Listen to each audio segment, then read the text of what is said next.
Childhood obesity is a growing epidemic in the United States. It affects more than 30% of children, making it the most common chronic disease of childhood. Overweight and obesity affects all categories of race, ethnicity, family income, and location. A child is defined as obese if their body mass index for age or their BMI for age percentile is greater than 95%. A child is defined as overweight if their BMI for age percentile is greater than 85% but less than 95%. And these are based off of BMI for age percentile charts. Overweight and obesity is a result of a calorie imbalance. This occurs when too many calories are being consumed with too few being expended. It's also believed to be affected by various genetic, behavioral, and environmental factors. Childhood obesity rates have more than tripled since 1980, with rates remaining the same over the past 10 years. Newest data from 2011 to 2012 shows that approximately 16.9% of children aged 2 to 19 were obese, which is approximately 12 million children. The obesity problem is starting to occur at even earlier ages, with researchers estimating that 21.2% of children ages 2 to 5 being already obese, a percentage that has more than doubled during the past 3 decades. The obesity rates for children ages 6 to 11 has more than quadrupled from 4.2 to 19.6%, and has tripled for adolescents ages 12 to 19 from 4.6 to 18.1% over the past 3 decades. And they also found that 31.8% of children are overweight, and this is equivalent to 23 million children. This is a results from the Youth Risk Behavioral Survey from 2013, and it shows the percentage of high school students who are obese in each state. The darker blue states indicate where you see higher percentages of overweight and obese adolescents, and then the white states just indicate where no data is found. And this was retrieved from the Centers for Disease Control and Prevention. It's been found that children who are obese are more likely to be obese as adults as well. It also increases the risk for various things such as heart disease, high cholesterol, high blood pressure, diabetes, bone and joint problems, cancer, and they also can experience social discrimination, which can lead to depression and low self-esteem.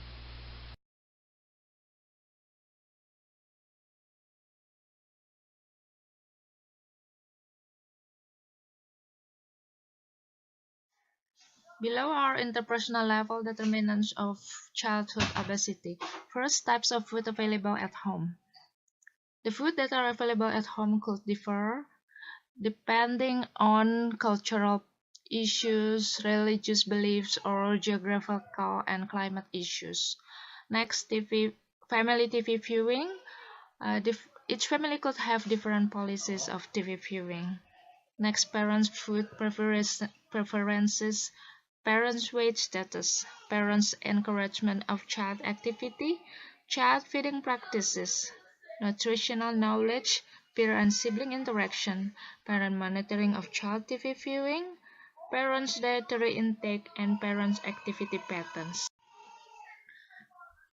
Institutional level determinants, school food environment.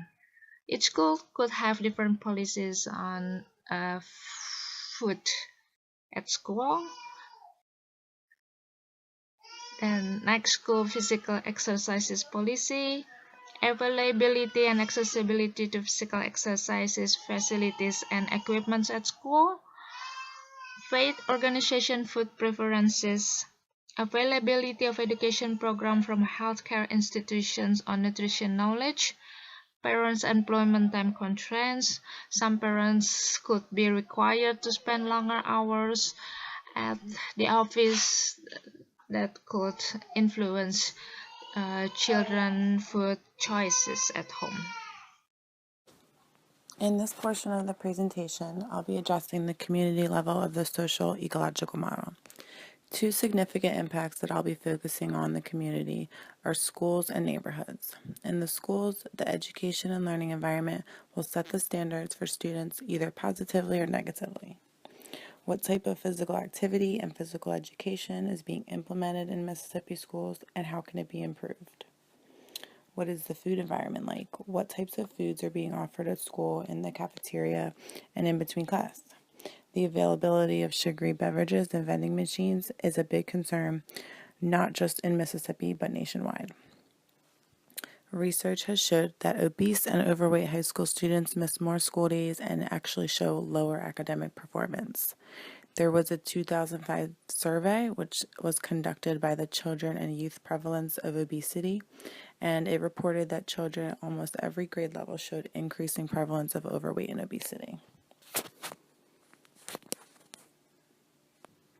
In 2003, the Youth Risk Behavior Surveillance System of the Center for Disease Control and Prevention reported 31.4% of Mississippi high school students were overweight or obese, compared to 28.9% nationwide, a pretty significant statistic. The neighborhoods in which children live in also play a large role in health behavior and health attitudes.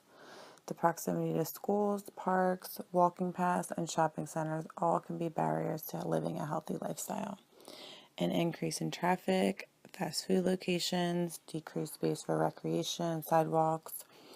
Importantly, crime and safety. Is the neighborhood safe enough for children to be playing in without supervision?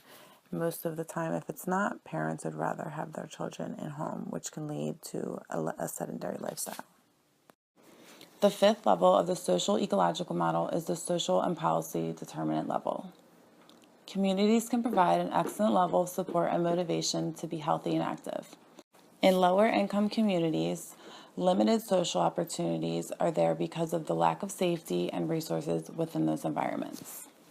Since 2000, major research funders in the United States have devoted increased funds and resources to discover effective and sustainable policies and environmental interventions that address childhood obesity.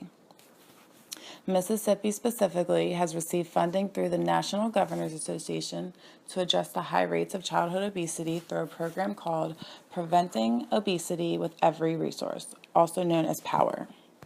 The Child Nutrition and WIC Reauthorization Act of 2004 allowed each school to establish a school wellness policy before the 2006-2007 school year.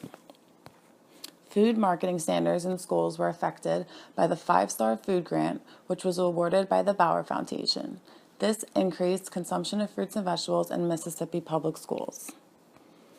The Nutrition Integrity Grant was created to remove fryers from school kitchens and replace them with combination oven steamers, which allows students for much healthier meal alternatives.